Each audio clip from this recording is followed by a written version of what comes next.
Friends, দেখো আমি soybean রান্না করছি। সোয়াবিনটাকে ভালো করে তেলে ভেজে রেখেছি, পেঁয়াজটাকেও ভেজে রেখেছি, পেঁয়াজটা রসুনটা ভেজে রেখেছি।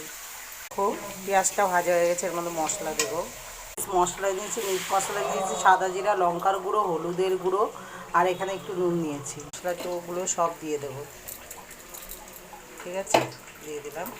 নাড়াচাড়া করতে হবে, যখন একটু কষানো হবে তারপরে আমি সব দেবো। আলুটা দিয়ে দেবো, এই আলুটা দিয়ে দিলাম, তারপরে সোয়াবিনটাও দিয়ে দিলাম।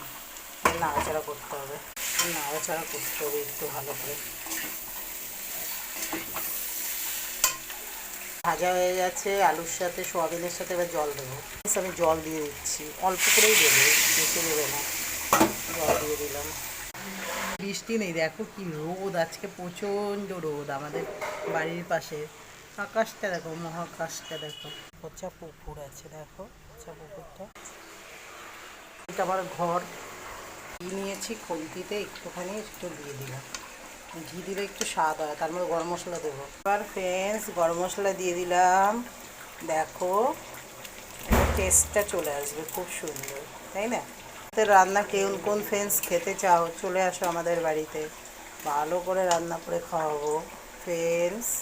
আমাদের আমড়া গাছে কত এগুলো বিলাতি আমড়া হয়েছে, অনেক হয়েছে, প্রচুর হয়েছে গাছটার। এইটুকু প্রচুর আমড়া হয়েছে। আমার রান্নাটা পুরো কমপ্লিট, আর একটু টানলে আমি নামিয়ে ফেলবো। ঠিক আছে, এবং কষা কষা হবে। আগে না একটু চিনি ছিটিয়ে দেবে, তাহলে স্বাদ চলে আসবে আরও বেশি, বুঝলে? রান্না করে খেয়ে দেখবে ফ্রেন্ডস, খুব সুন্দর হয় সোয়াবিন। রান্না কমপ্লিট, এখন নামিয়ে ফেলবো।